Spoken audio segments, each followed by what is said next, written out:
A lot of this isn't going to make sense to you, and I'm sorry about that. I'm just going to start at the beginning, with the house.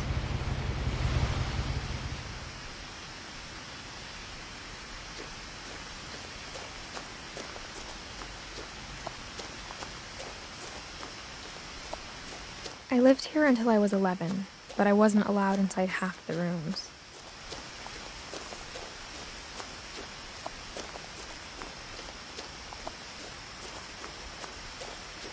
I hadn't been back since my brother Lewis's funeral.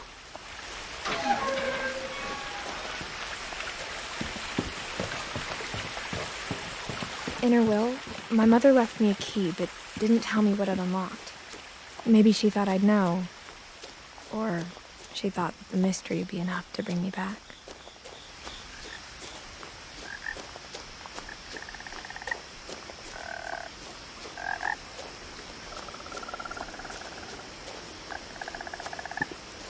The truth is, even after I inherited the house, I never thought I'd come back to it.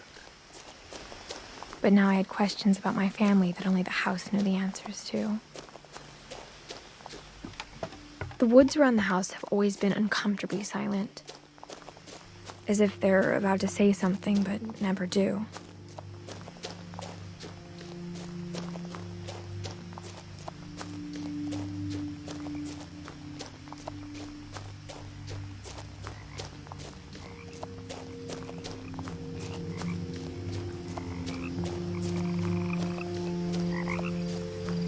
The house was exactly like I remembered it, the way I'd been dreaming about it.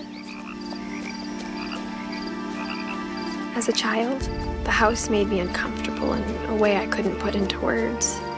Now, as a 17-year-old, I knew exactly what those words were. I was afraid of the house.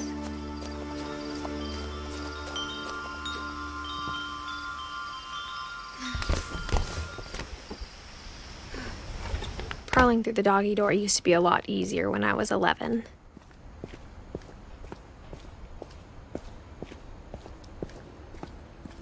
For the first time in years, I felt like I was home. Nothing in the house looked abnormal. There was just too much of it, like a smile with too many teeth. After Milton disappeared, Mom sealed up all the bedrooms. Then Edie retaliated and drilled peepholes.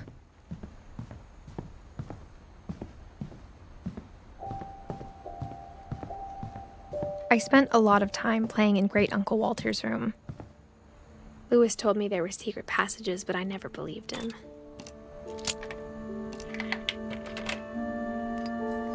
Turns out, my mom was really good at keeping secrets. Now it was time to find out what my mom had been afraid of. Reading this, maybe it sounds like I had a plan, but I had no idea what was behind that door.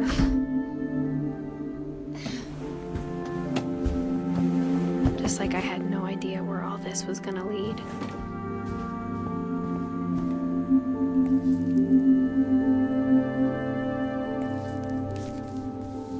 December 13th, 1947. Dear Diary, I'll be gone soon, but I wanted to tell somebody about what's gonna happen. It started when Mom sent me to bed without dinner. I woke up and I was starving, so I looked around for something to eat. My Halloween candy was all gone. The gerbil food was dry, but I didn't mind it.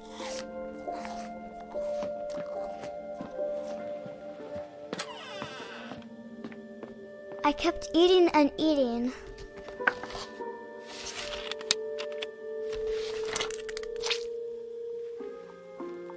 I ate a lot of things that night.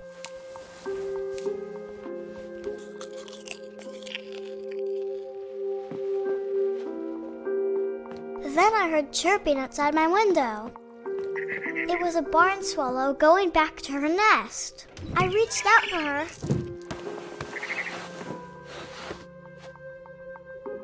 And suddenly, I was a cat. I tried to be quiet, but the bird was really scared.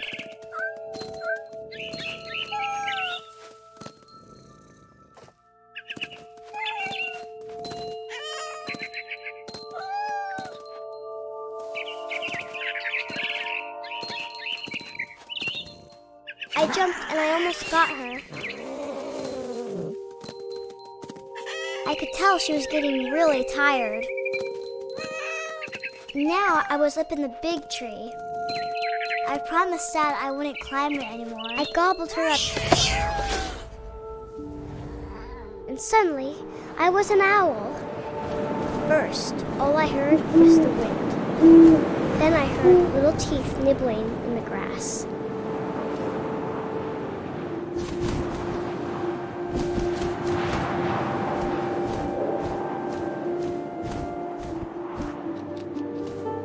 Rabbits.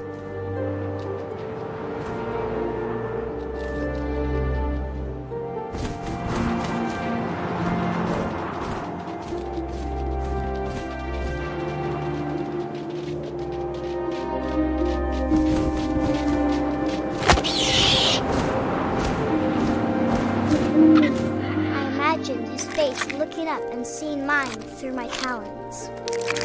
I swallowed him up, and I didn't chew one bit. Then I flew off to find something bigger.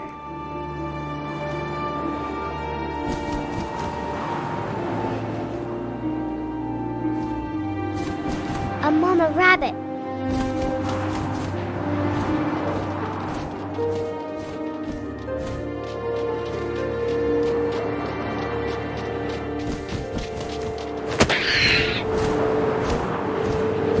She was almost too big to carry. I started choking, but I couldn't stop eating. And suddenly, I was a shark.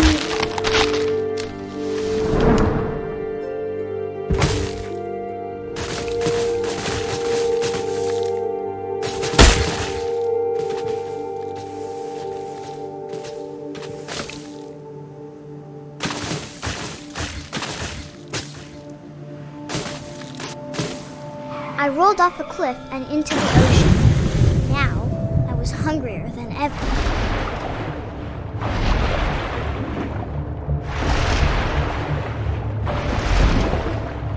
I wanted fat, juicy seals. I tore off her hook and it tasted really good.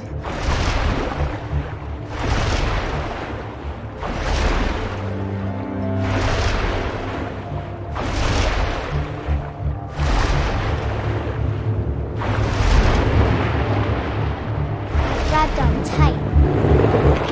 When I was so hungry, I jumped out of the water. When I opened my eyes, everything had changed.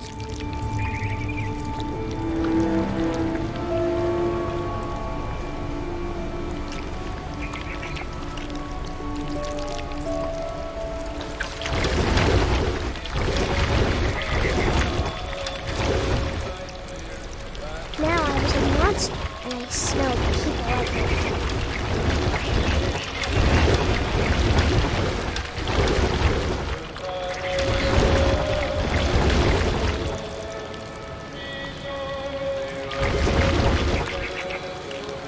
I was big, but I moved real quiet.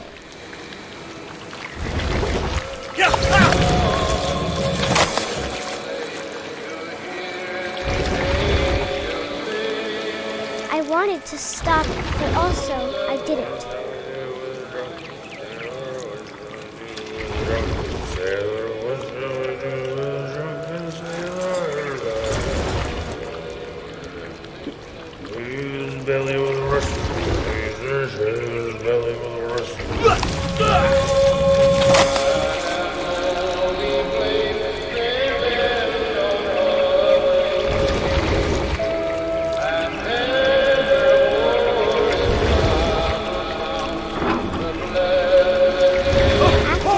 Passenger, I was still hungry. And across the water, I smelled something new. Something I had to have, so I swam towards it. I slithered onto the sand. and the good smell went into an old pipe.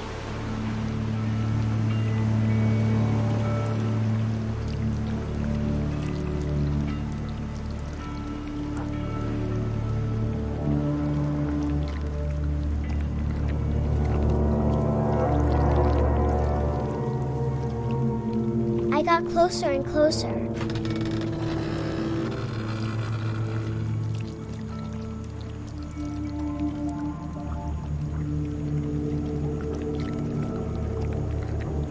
All of my stomach started growling. And suddenly, I was me again. I held my breath for a long time, but I couldn't hear anything. I think it's waiting for me to fall asleep. But it's not going to wait much longer. It needs to feed, and we both know I will be delicious.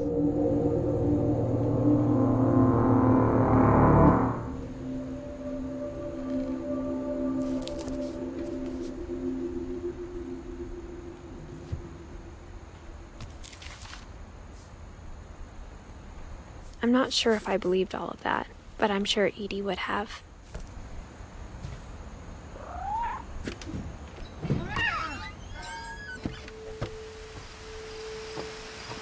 This will be obvious later, but my mom never told me any of these stories. Edie would have, but Mom didn't like bringing up the past. Though, when we adopted a stray kitten, she was the one who named it Molly. I spent a lot of time in Great-Grandma Edie's room.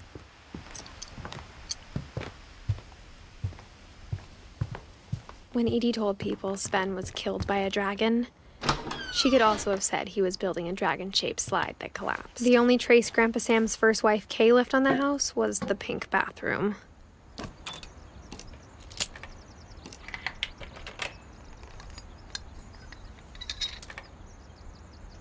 There's a secret in this bathroom.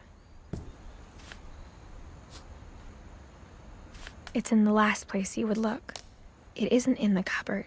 It's hidden in this book.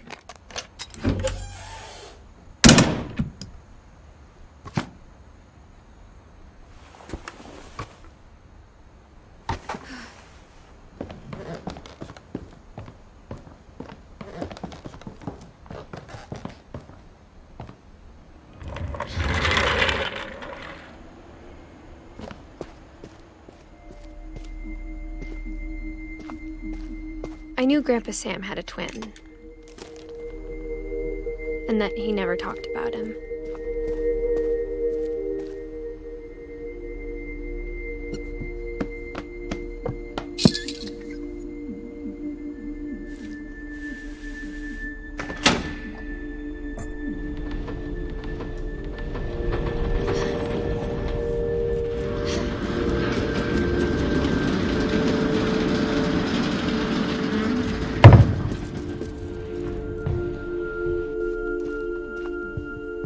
The passages were a pretty tight fit. They'd obviously been built for smaller hands and bellies.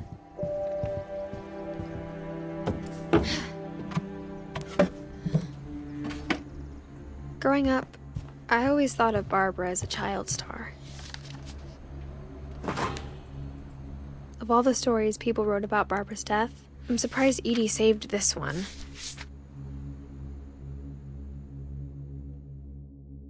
Old Jack here with another ghastly tale inspired by America's most unfortunate family.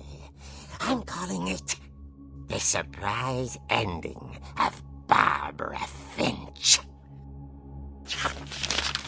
As a child star, Barbara was famous for her scream. Now at 16, she was all washed up. A has-been.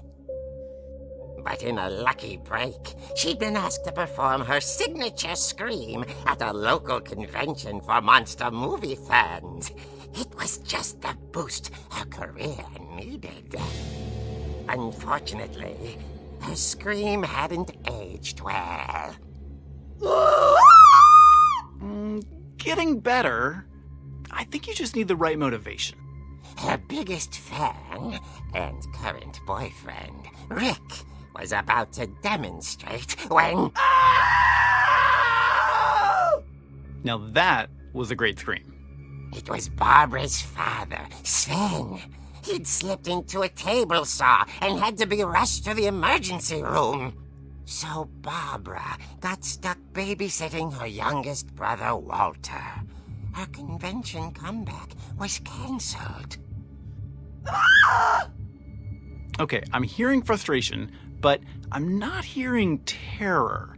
What if I tried... A gang of hoodlums in Halloween masks have been terrorizing Orcas Island tonight. Police are urging residents to... That came from the basement.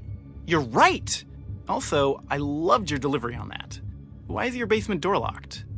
Because my dad likes making puzzles and secret passages. There's a key hidden in the music box. The secret is to keep winding and winding until finally the key pops out. Thanks, babe. I'll be back in a sec. 20 minutes later, Rick hadn't returned. So Barbara went to look for him, right on cue. She reached for the music box. And as she wound the key, she listened for Rick, but the house was silent.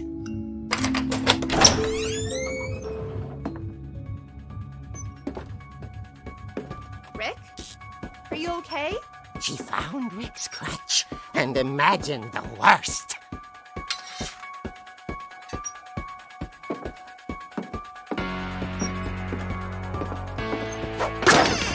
The gang's leader is the infamous Hookman killer, Dr. Carl Hamill, who impaled and then ate his family 10 years ago tonight. The old Finch rattled and grew still. Oh dear! Oh! Rick? Barb, relax. I was just trying to scare you to help you find your scream. Well, I'm not scared, Rick. I'm furious. Then act furious. All I'm getting from you now is that you're hurt and confused and... She threw him out, but she kept a little something to remember him by. Barb, have you seen my other crutch? And she was still holding it when she fell asleep watching the Late Late Picture Show. Hours later... Barbara! Walter, what's going on up there? Ah! Okay, I'm coming up, but if this is a trick, you're dead, Walter.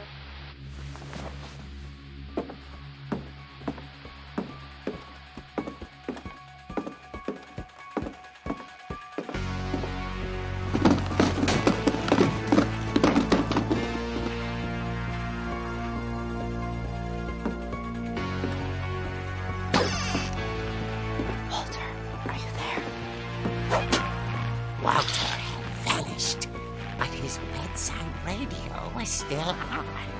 Orcas Island police describe the man as 6 feet tall, with a steel hook for a hand. Residents are urged to lock all doors and windows and notify the police of any suspicious activity. Barbara turned, saw the hookman, and was speechless. He was quite smashing.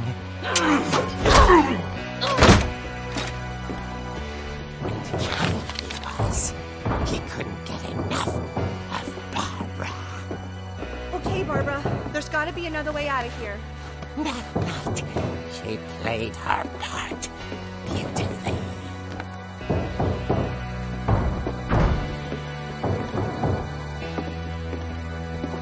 Holly's door hadn't been opened in years. The hinges groaned.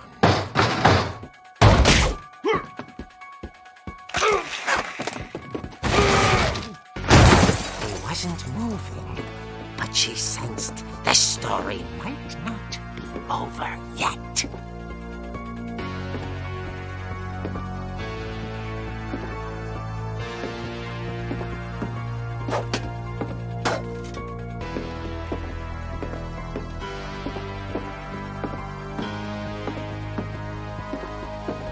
The hookman had vanished. She listened for his breathing, but all she heard was... door, she heard whispering. It was coming from inside the house.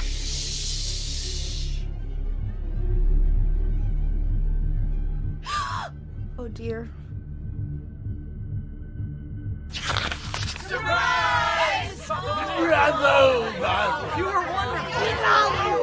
monsters had come to surprise her. For Barbara, it was a dream come true. Then she saw what kind of monsters they were, and she realized what was about to happen.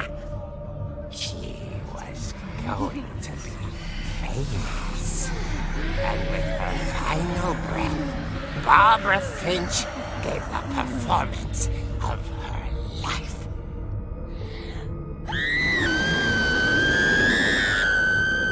I wasn't there myself, but I hear Barbara was magnificent. Poor girl. She had a taste for stardom. But unfortunately, so did her fans. Of course, the police blamed it all on poor Rick, who disappeared the same night. And little Walter? Hiding under his bed the whole time. He took it all pretty hard, but that's another story. As for Barbara, tucked inside the music box is all they ever found of her. Her ear. Now that's what I call a real eerie tale.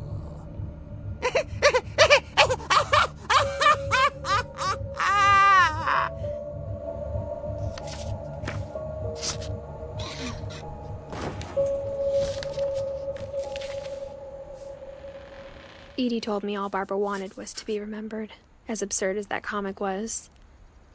Maybe what Edie saw was a happy ending.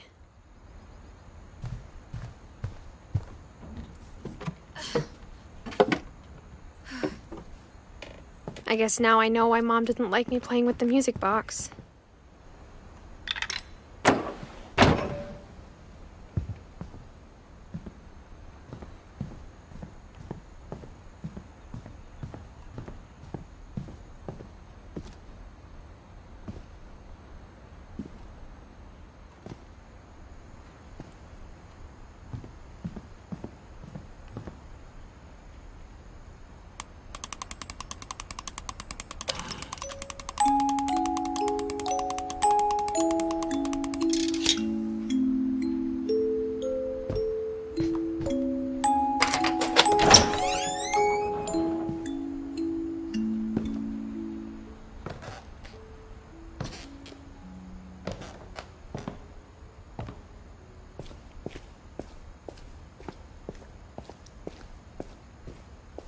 I saw Edie sneak down to the basement once, carrying packages. I thought maybe she was hiding presents.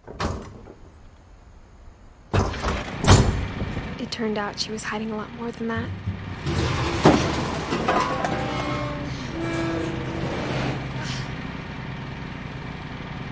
I remember asking Mom once about where Walter had gone. She said after Barbara died, he got as far away as he could. If there's a pattern in all these stories, I think it's that none of us has gotten very far.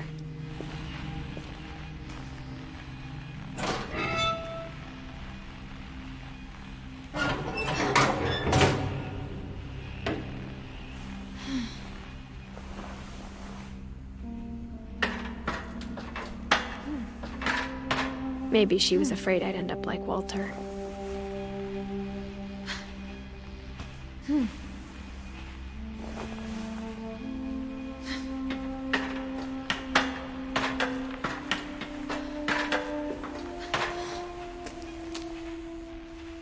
But if she never told me about an uncle under the house, I can only imagine what else she was hiding.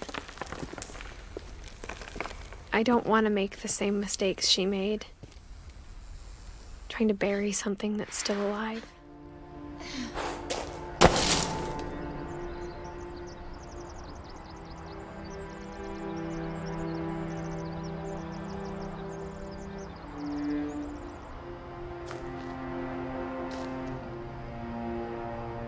Now that there's only one of us left, or maybe two, I thought it was time I heard the stories for myself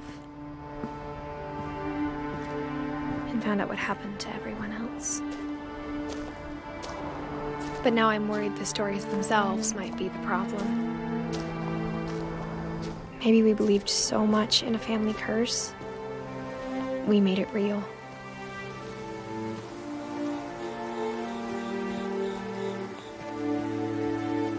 I don't know if I should even be writing this.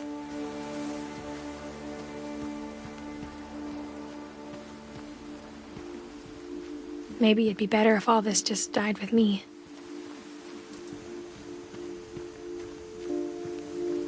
But I thought you should know about your family. And the history you're a part of. Though to be honest, I feel as lost as you probably do right now.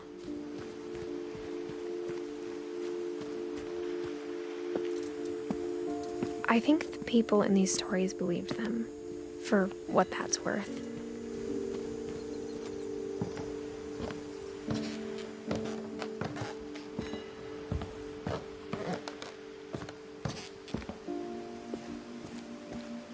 And when you look at the house, that history of imagination and stubbornness and madness, any of it seems possible.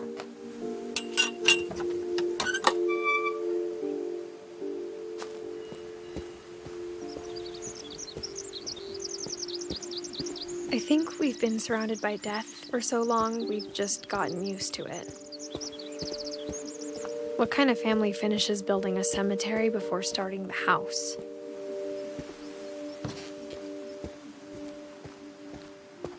It's embarrassing for me to admit this, but the pet cemetery made me more uncomfortable than the human one. 3 of the gerbils were mine, and 2 had been my fault. Sven built the house, but it was Edith who designed the cemetery. I'm sure Odin's monument had been Edith's idea. My mom was always trying to move on, but for Edith, the past never went away.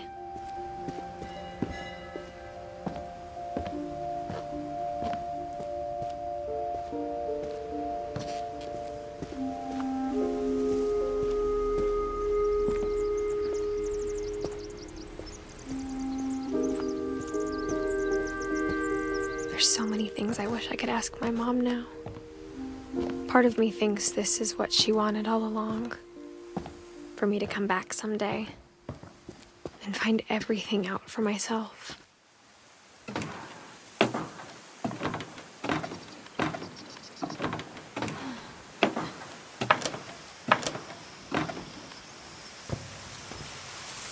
But looking back on it now,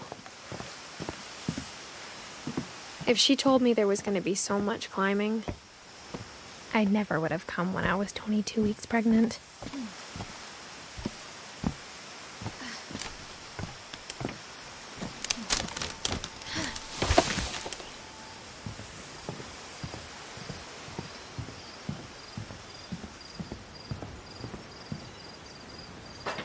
I never met Grandpa Sam, but I think he and my mom had a lot in common.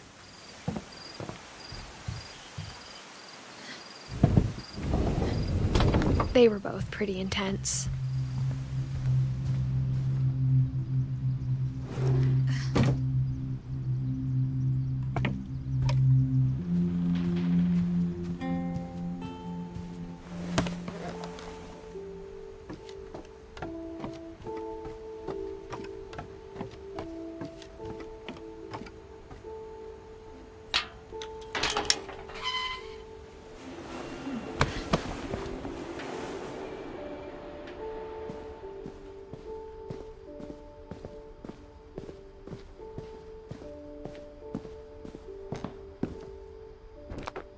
My mom moved up to the loft after her brothers died. At the time, it was as far away as she could get.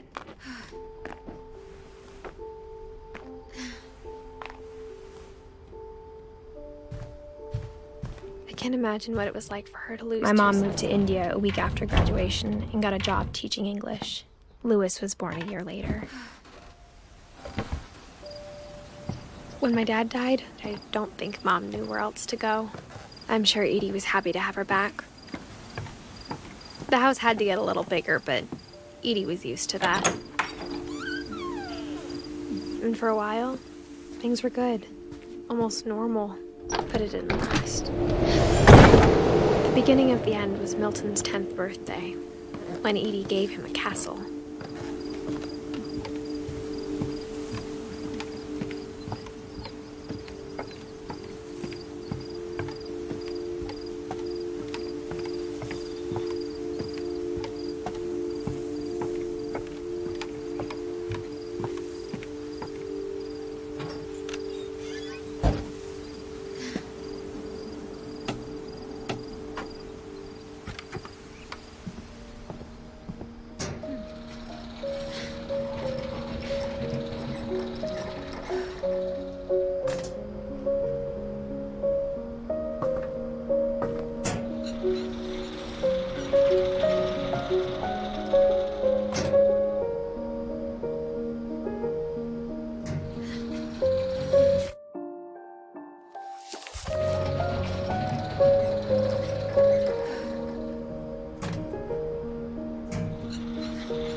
Lewis's room smelled very, very familiar. That part of him lived on.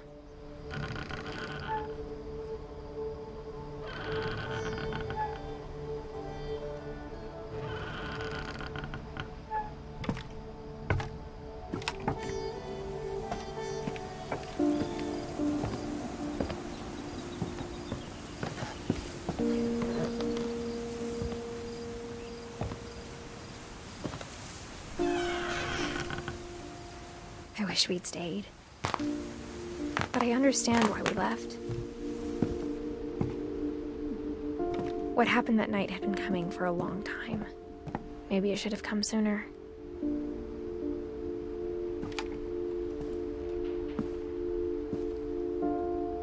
But it had to end one way or another. All that's left now is to tell you about that last night.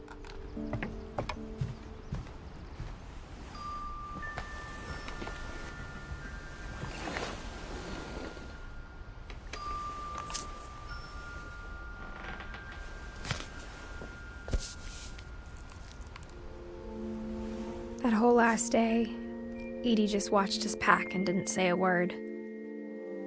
Until supper, when she raised her glass and said, "To our final night together, and all our final nights apart." Grandma, you know what I said about alcohol.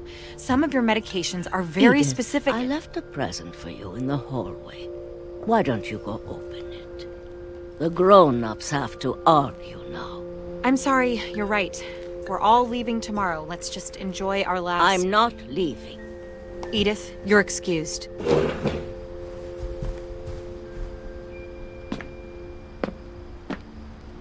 The power had been shut off that morning, but Edie always had plenty of candles. When my mom sealed the library, I don't think she knew about the other entrance, or that Edie had a key to it.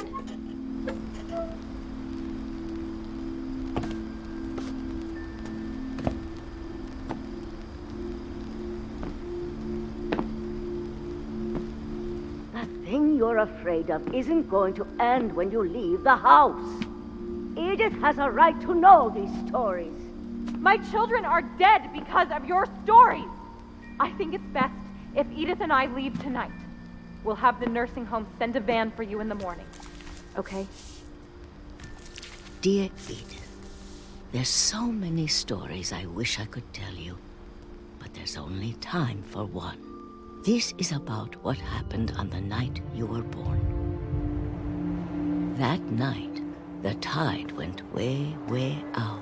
It was the first and last time I ever saw the old house aground. There'd been an earthquake out in the middle of the ocean. They called it the lowest tide in 1,000 years. God, it smelled awful.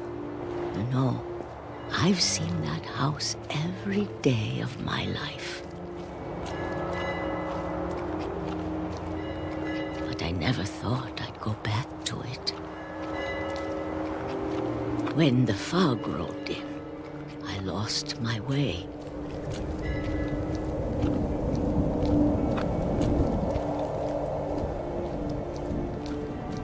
I got turned around.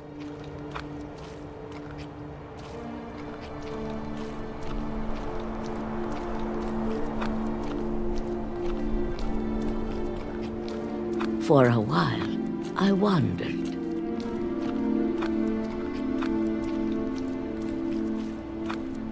I started seeing things.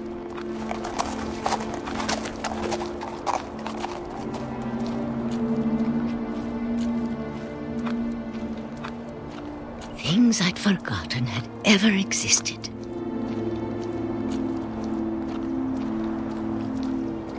But when I saw them, they felt like old friends. That night, a lot of things came back to me. Or maybe I came back to them.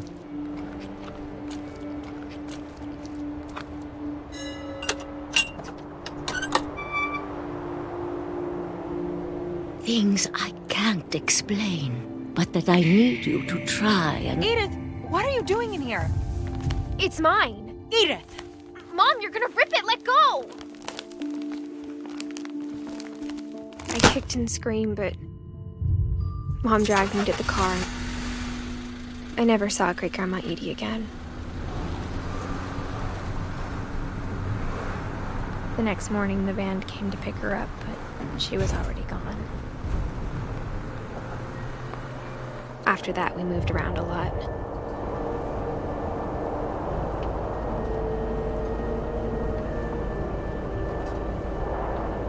We both tried to make the best of it.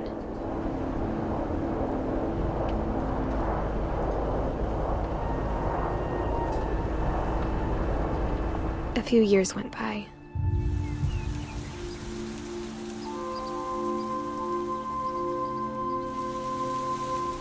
My mom didn't like to talk about it, but she started getting sick a lot. The rest happened pretty quickly. She got better for a while, and then she didn't. And then I was alone.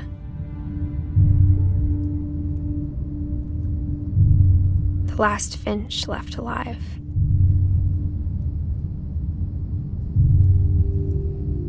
Until I found out about you. I'm still not sure what to tell you about all this. If we lived forever, maybe we'd have time to understand things. But as it is, I think the best we can do is try to open our eyes. And appreciate how strange and brief all of this is. This journal was supposed to be for you. But now I hope you'll never see it.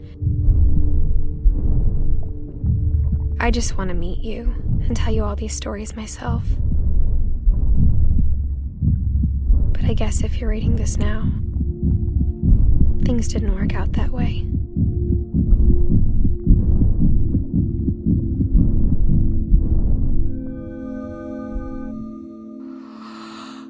This is where your story begins. I'm sorry I won't be there to see it. It's a lot to ask, but I don't want you to be sad that I'm gone. I want you to be amazed that any of us ever had a chance to be here at all. Good luck.